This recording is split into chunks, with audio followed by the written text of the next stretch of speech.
ಶ್ರೀಕೃಷ್ಣಾಯ ನಮಃ. ವಸುದೇವಸುತಂ ದೇವಂ ಕಂಸಚಾಣೂರಮರ್ದನಂ ದೇವಕೀ ಪರಮಾನಂದಂ ಕೃಷ್ಣಂ ವಂದೇ ಜಗದ್ಗುರುಂ. ಬ್ರಹ್ಮಸ್ಥಾನ ಸರೋಜ ಮಧ್ಯವಿಲಸಚ್ಛೀತಾಂಶು ಪೀಠಸ್ಥಿತಂ ಸ್ಫೂರ್ಜತ್ಸೂರ್ಯರುಚಿಂ ವರಾಭಯಕರಂ ಕರ್ಪೂರಕುಂದೋಜ್ವಲಂ ಶ್ವೇತಸ್ರಗ್ವಸನಾನುಲೇಪನಯುತಂ ವಿದ್ಯುದ್ರುಚಾ ಕಾಂತಯಾ ಸಂಶ್ಲಿಷ್ಟಾರ್ಧತನುಂ ಪ್ರಸನ್ನವದನಂ ವಂದೇ ಗುರುಂ ಸಾದರಂ. ಶ್ರೀಗುರುಭ್ಯೋ ನಮಃ.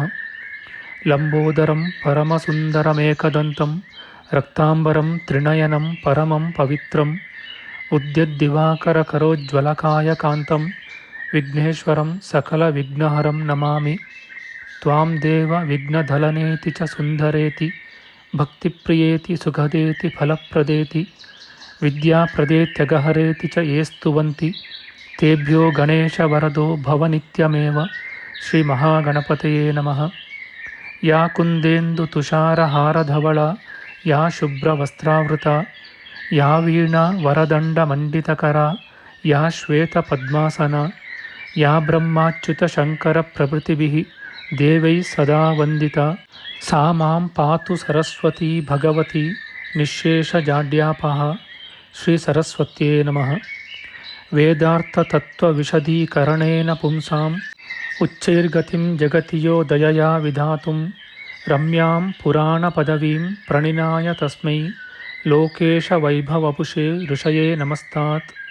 ತಸ್ಮೈ ವ್ಯಾಸಾಯ ಮುನಯೇ ಸರ್ವಜ್ಞಾಯ ಮಹರ್ಷಯೇ ಪಾರಾಶರ್ಯಾಯ ಶಾಂತಾಯ ನಮೋ ನಾರಾಯಣಾತ್ಮನೇ.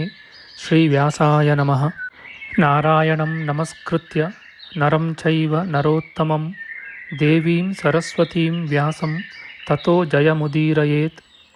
ಕನಕರುಚಿದುಕೂಲಃ ಕುಂಡಲೋಲ್ಲಾಸಿಗಲ್ಲಃ ಶಮಿತಭುವನಭಾರಃ ಕೋಪಿ ಲೀಲಾವತಾರಃ ತ್ರಿಭುವನಸುಖಕಾರಿ ಶೇಷಶಾಯೀ ಮುಕುಂದೋ ಪರಿಕಲಿತರಮಾಂಗೋ ಮಂಗಲಂ ನಸ್ತನೋತು. ನಮಾಮಿ ಗೋವಿಂದಪದಾರವಿಂದಂ ಸದೇಂದಿರಾನಂದನಮುತ್ತಮಾಡ್ಯಂ ಜಗಜ್ಜನಾನಾಂ ಹೃದಿ ಸನ್ನಿವಿಷ್ಟಂ ಮಹಾಜನೈಕಾಯನಮುತ್ತಮೋತ್ತಮಂ. ನಮಸ್ತೆ ಚಕ್ರಹಸ್ತಾಯ ಶಾಂಗಹಸ್ತಾಯ ತೇ ನಮಃ. ನಂದಹಸ್ತಾಯ ತೇ ವಿಷ್ಣೋ ಶಂಖಹಸ್ತಾಯ ತೇ ನಮಃ. ಓಂ ನಮೋ ವಾಸುದೇವಾಯ ನಮಃ ಸಂಕರ್ಷಣಾಯ ಚ ಪ್ರದ್ಯುಮ್ನಾಯ ನಮಸ್ತುಭ್ಯಂ ಅನಿರುದ್ಧಾಯ ತೇ ನಮಃ. ದಂಷ್ಟ್ರಾಗ್ರೇಣೋ ಧೃತಾ ಗೌರು ದಧಿಪರಿವೃತಾ ಪರ್ವತೈರ್ನಿಮ್ನಗಾಭಿಃ ಸಾಕಂ ಮೃತ್ಪಿಂಡವದ್ಬೃಹದುರ್ವಪುಷಾನಂತರೂಪೇಣ ಯೇನ ಸೋಯಂ ಕಂಸಾಸುರಾರಿರ್ಮುರನರಕದಶಾಸ್ಯಾಂತಕೃತ್ಸರ್ವಸಂಸ್ಥಃ ಕೃಷ್ಣೋ ವಿಷ್ಣುಃಸುರೇಶೋ ನುದತು ಮಮ ರಿಪೂನ್ ಆದಿದೇವೋ ವರಾಹಃ. ನಮಸ್ತಸ್ಮೈ ವರಾಹಾಯ ಲೀಲಯೋದ್ಧರತೆ ಮಹೀಂ ಖುರಮಧ್ಯಗತೋ ಯಸ್ಯ ಮೇರುಖಣಖಣಾಯತೆ. ಶ್ರೀ ವರಾಹಮೂರ್ತಯೇ ನಮಃ. ಪ್ರಿಯ ಬಾಂಧವರೇ, ನಮ್ಮ ಈ ಶ್ರೀ ಲಾಲೀಕೃಷ್ಣ ಚಾನಲ್ಗೆ ಸ್ವಾಗತ. ಇಂದಿನ ವಿಡಿಯೋದಲ್ಲಿ ನಾವು ಶ್ರೀ ವರಾಹ ಮಹಾಪುರಾಣದ 5ನೆಯ ಅಧ್ಯಾಯವಾದ ಕರ್ಮಜನ್ಯ ಮೋಕ್ಷ ವಿಚಾರ, ಅಶ್ವಶಿರ ಕಪಿಲರ ಸಂವಾದ, ರೈಭ್ಯೋಪಾಖ್ಯಾನ, ರೈಭ್ಯ ವಸು ಬೃಹಸ್ಪತಿಗಳ ಸಂವಾದ, ಬೃಹಸ್ಪತಿಯು ರೈಭ್ಯನಿಗೆ ಮಾಡುವ ಕರ್ಮವನ್ನೆಲ್ಲ ನಾರಾಯಣನಿಗೆ ಅರ್ಪಿಸಬೇಕೆಂದು ಉದಾಹರಣೆಗಾಗಿ ಹೇಳಿದ ಸಂಯಮನನೆಂಬ ಬ್ರಾಹ್ಮಣನ ಮತ್ತು ಮುಕ್ತನಾದ ನಿಷ್ಠುರಕನೆಂಬ ಬೇಡನ ಸಂವಾದ, ಅಶ್ವಶಿರನ ಯಜ್ಞಮೂರ್ತಿಸ್ತುತಿ, ಮುಕ್ತಿಯ ವಿಚಾರ ಮಾಡೋಣ. ಶ್ರೀಕೃಷ್ಣಾಯ ನಮಃ. ಅಶ್ವಶಿರನು ಕೇಳುತ್ತಾನೆ, ಪೂಜ್ಯರೇ, ಯಾವುದು ನಿವೃತ್ತಿಯಾದರೆ ನನಗೆ ಸಂಸಾರದಿಂದ ಬಿಡುಗಡೆಯಾದೀತೋ ಅಂತಹ ನನ್ನ ಸಂದೇಹವೊಂದನ್ನು ಪರಿಹರಿಸಿರಿ. ದೊರೆಯು ಹೀಗೆನಲು ಧರ್ಮಾತ್ಮನೂ ಯೋಗಿವರನೂ ಆದ ಕಪಿಲ ಮುನಿಯು ಯಾಜ್ಞಿಕೋತ್ತಮನಾದ ಅವನಿಗೆ ಹೀಗೆ ಹೇಳಿದನು. ಕಪಿಲ ಮುನಿಯು ಹೇಳುತ್ತಾನೆ, ಪರಮಧಾರ್ಮಿಕನಾದ ದೊರೆಯೇ, ನಿನ್ನ ಮನದ ಸಂದೇಹವೇನು? ಕೇಳು, ಅದನ್ನು ಪರಿಹರಿಸುತ್ತೇವೆ. ನಿನ್ನ ಬಯಕೆಯೇನು ಹೇಳು. ರಾಜನು ಹೇಳುತ್ತಾನೆ, ಮುನಿಯೇ, ಮುಕ್ತಿಯು ಕರ್ಮಿಗೆ ದೊರೆಯುವುದೋ ಅಥವಾ ಜ್ಞಾನಿಗೋ? ನಿನಗೆ ನನ್ನಲ್ಲಿ ಕೃಪೆಯಿದ್ದರೆ ನನ್ನ ಈ ಸಂದೇಹವನ್ನು ಹೋಗಲಾಡಿಸು ಎಂದನು. ಕಪಿಲ ಮುನಿಯು ಹೇಳುತ್ತಾನೆ, ಮಹಾರಾಜ, ಈ ಪ್ರಶ್ನೆಯನ್ನು ಹಿಂದೆ ಬ್ರಹ್ಮನ ಮಗನಾದ ರೈಭ್ಯನು ರಾಜನಾದ ವಸುವು ಬೃಹಸ್ಪತಿಯನ್ನು ಕೇಳಿದ್ದರು.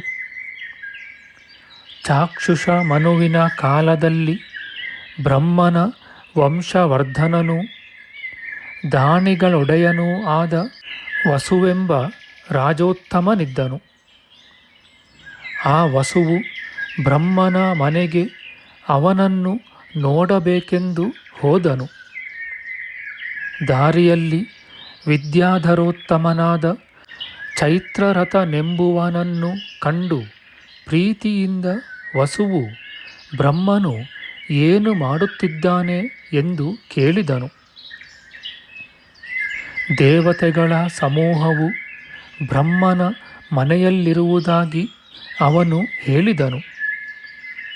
ಅದನ್ನು ಕೇಳಿ ವಸುವು ಬ್ರಹ್ಮನ ಮನೆಯ ಬಾಗಿಲಿನಲ್ಲಿಯೇ ನಿಂತನು. ಅಷ್ಟರಲ್ಲಿಯೇ ಮಹಾತಪಸ್ವಿಯಾದ ರೈಭ್ಯನು ಅಲ್ಲಿಗೆ ಬಂದನು. ಉದಾರಮನದ ಆ ವಸುರಾಜನು ಅದರಿಂದ ಸಂತೋಷಪಟ್ಟನು. ಪೂಜಿಸಿದ ಬಳಿಕ, ಮುನಿಯೇ, ಎಲ್ಲಿ ಹೋಗಿದ್ದೆ ಎಂದನು. ರೈಭ್ಯನು ಹೇಳುತ್ತಾನೆ, ಮಹಾರಾಜ, ನಾನು ಬೃಹಸ್ಪತಿಗಳ ಸಮೀಪದಿಂದ ಬಂದೆನು. ಒಂದಾನೊಂದು ಕಾರ್ಯವನ್ನು ಕೇಳುವುದಕ್ಕಾಗಿ ದೇವ ಪುರೋಹಿತರಾದ ಅವರಲ್ಲಿ ಹೋಗಿದ್ದೆನು. ಹೀಗೆ ರೈಭ್ಯನು ಹೇಳುತ್ತಿರುವಾಗ ಬ್ರಹ್ಮನ ಆ ಮಹಾಸಭೆಯು ಎದ್ದಿತು. ದೇವತೆಗಳ ತಂಡಗಳು ತಮ್ಮ ತಮ್ಮ ಮನೆಗಳಿಗೆ ಹೋದವು. ಅಷ್ಟರಲ್ಲಿ ಅಲ್ಲಿಗೆ ಬಂದ ಬೃಹಸ್ಪತಿಯು ರೈಭ್ಯನೊಡನೆ ಮಾತನಾಡುತ್ತಾ ವಸುವಿನಿಂದಲೂ ಪೂಜೆಗೊಂಡು ಅವರೊಡನೆ ತನ್ನ ಮನೆಗೆ ಹೋದನು. ರಾಜೇಂದ್ರನೇ, ರೈಭ್ಯ, ಗುರು, ವಸುಗಳು ಮೂವರು ಕುಳಿತುಕೊಂಡು ಮಾತನಾಡುತ್ತಿರುವಾಗ ದೇವಗುರುವಾದ ಬೃಹಸ್ಪತಿಯು ರೈಭ್ಯನನ್ನು ನೋಡಿ, ಮಹಾಭಾಗನೇ, ವೇದಾಂಗ ಪಾರಂಗತನೇ, ನನ್ನಿಂದ ಆಗಬೇಕಾದುದು ಏನು ಎಂದನು. ರೈಭ್ಯನು ಹೇಳುತ್ತಾನೆ, ಗುರುವೇ, ಎನ್ನೊಡೆಯ, ಮೋಕ್ಷವು ಕರ್ಮಿಗೆ ದೊರೆಯುವುದೋ ಅಥವಾ ಜ್ಞಾನಿಗೋ ಎಂಬ ಸಂಶಯವನ್ನು ಕೇಳುತ್ತಿರುವ ನನಗೆ ಉತ್ತರವನ್ನು ಹೇಳು. ಬೃಹಸ್ಪತಿಯು ಹೇಳುತ್ತಾನೆ, ಮನುಷ್ಯರು ಒಳ್ಳೆಯದನ್ನೇ ಆಗಲಿ ಕೆಟ್ಟುದನ್ನೇ ಆಗಲಿ ಮಾಡುವ ಕರ್ಮವೆಲ್ಲವನ್ನೂ ನಾರಾಯಣನಿಗೆ ಅರ್ಪಿಸಿಬಿಟ್ಟರೆ ಮಾಡಿದರೂ ಕರ್ಮವು ಅವರಿಗಂಟುವುದಿಲ್ಲ. ಬ್ರಾಹ್ಮಣೋತ್ತಮನೇ, ಬ್ರಾಹ್ಮಣನ ಮತ್ತು ಬೇಡನೊಬ್ಬನ ಸಂವಾದವನ್ನು ಕೇಳಿಲ್ಲವೇ? ಹಿಂದೆ ಅತ್ರಿವಂಶೀಯನು ತಪಸ್ಸಿನಲ್ಲಿ ಆಸಕ್ತನು, ಬೆಳಗ್ಗಿನ ಹೊತ್ತು ಸ್ನಾನ ಮಾಡುವುದಲ್ಲದೆ 3 ಕಾಲದಲ್ಲಿಯೂ ಯಜ್ಞ ಮಾಡುವುದರಲ್ಲಿ ಆಸಕ್ತಿಯುಳ್ಳವನೂ ಆದ ಸಂಯಮನೆಂಬ ಋಷಿಯೊಬ್ಬನು ಧರ್ಮಾರಣ್ಯದಲ್ಲಿ ಪಾವನವೂ ಶುಭಕರವೂ ಆದ ಭಾಗೀರಥಿ ನದಿಗೆ ಸ್ನಾನಕ್ಕಾಗಿ ಒಂದು ದಿವಸ ಬಂದನು. ಅಲ್ಲಿ ಜಿಂಕೆಗಳ ದೊಡ್ಡ ಗುಂಪೊಂದು ಮಲಗಿದ್ದಿತು. ನಿಷ್ಠುರಕನೆಂಬ ಬೇಡನೊಬ್ಬನು ಅದನ್ನು ಕೊಲ್ಲಲು ಬಿಲ್ಲನ್ನು ಹಿಡಿದುಕೊಂಡು ಬಾಣವನ್ನು ಹೂಡಿ ಯಮನಂತೆ ಅಲ್ಲಿಗೆ ಬಂದನು. ಸಂಯಮನು ಬೇಟೆಯಲ್ಲಿ ಆಸಕ್ತನಾದ ಆ ಬೇಡನನ್ನು ನೋಡಿ ಭದ್ರನೇ, ಈ ಜೀವಿಗಳ ಕೊಲೆಯನ್ನು ಮಾಡಬೇಡ ಎಂದು ತಡೆದನು. ಬೇಡನು ಆ ಮಾತನ್ನು ಕೇಳಿ ನಗುತ್ತಾ, ದ್ವಿಜೋತ್ತಮನೇ, ಬೇರೆಯ ಜೀವಿಗಳನ್ನು ನಾನು ಹಿಂಸಿಸುವುದಿಲ್ಲ. ಐಂದ್ರಜಾಲಿಕನು ಮಂತ್ರಗಳಿಂದ ಆಶ್ಚರ್ಯಕರವಾದ ಪದಾರ್ಥಗಳನ್ನು ಸೃಷ್ಟಿಸಿ ಆಡುವಂತೆ ಆ ಪರಮಾತ್ಮನು ಪ್ರಾಣಿಗಳೊಡನೆ ತಾನು ಆಟವಾಡುತ್ತಾನೆ. ಬ್ರಾಹ್ಮಣನೇ, ಮೋಕ್ಷವನ್ನು ಬಯಸುವವರು ಅಹಂಭಾವವನ್ನು ಮಾಡಬಾರದು. ಪ್ರಾಣಯಾತ್ರೆಯಲ್ಲಿ ಅಂದರೆ ಜೀವನದಲ್ಲಿ ಆಸಕ್ತಿಯುಳ್ಳ ಜಗತ್ತೆಲ್ಲವೂ ಕರ್ಮ ಮಾಡುತ್ತದೆ.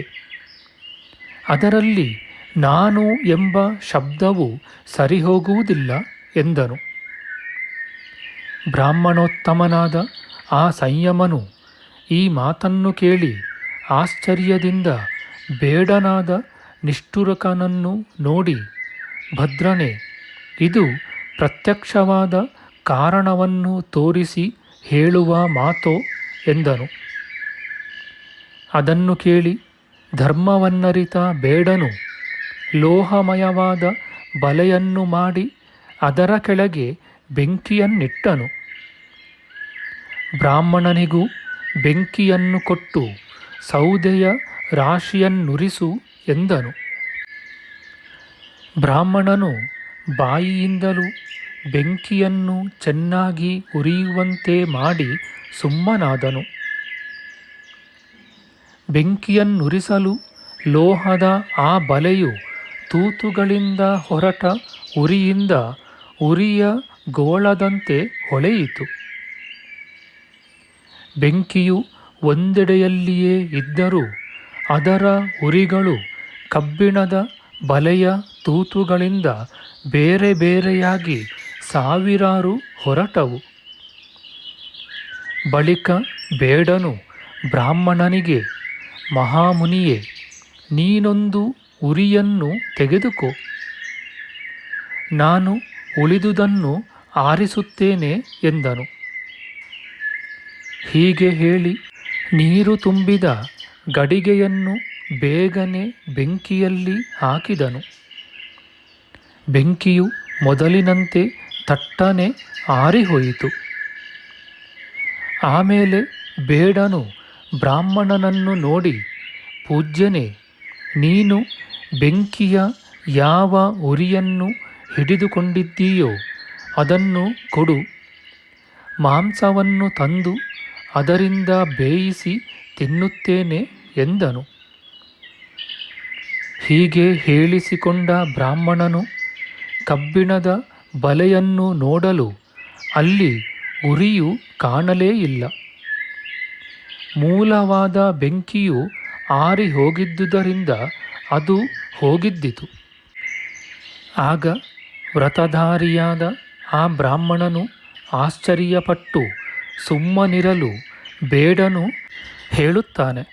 ನಮ್ಮ ಮುಂದಿನ ವಿಡಿಯೋದಲ್ಲಿ ನಾವು ಶ್ರೀ ವರಾಹ ಮಹಾಪುರಾಣದ 5ನೆಯ ಅಧ್ಯಾಯದ ಉತ್ತರ ಭಾಗದ ವಿಚಾರ ಮಾಡೋಣ. ಆಧ್ಯಾತ್ಮಿಕ ಚರ್ಚೆ ಮತ್ತು ವಿಚಾರ ವಿನಿಮಯಕ್ಕಾಗಿ ಶುರು ಮಾಡಿದ ಈ ಚಾನಲ್ನಲ್ಲಿ ನಾವು ಅಪ್ಲೋಡ್ ಮಾಡುವ ಎಲ್ಲ ವಿಡಿಯೋಗಳನ್ನು ಸಂಪೂರ್ಣವಾಗಿ ನೋಡಿ ನಿಮ್ಮ ಸಲಹೆಗಳನ್ನು ಕಮೆಂಟ್ ಬಾಕ್ಸ್ನಲ್ಲಿ ಬರೆಯಿರಿ. ದಯವಿಟ್ಟು ಈ ಚಾನಲ್ಗೆ ಸಬ್ಸ್ಕ್ರೈಬ್ ಮಾಡಿ ಹಾಗೂ ಬೆಲ್ ಬಟನ್ ಒತ್ತಿ ನಾವು ಹಾಕುವ ಎಲ್ಲ ವಿಡಿಯೋಗಳನ್ನು ನೋಡಿ ಪ್ರೋತ್ಸಾಹಿಸಿ. ಕೃಷ್ಣಂ ನಾರಾಯಣಂ ವಂದೇ, ಕೃಷ್ಣಂ ವಂದೇ ವ್ರಜಪ್ರಿಯಂ, ಕೃಷ್ಣಂ ದ್ವೈಪಾಯನಂ ವಂದೇ, ಕೃಷ್ಣಂ ವಂದೇ ಪೃಥಾಸುತಂ. ಶ್ರೀಕೃಷ್ಣಾಯ ನಮಃ.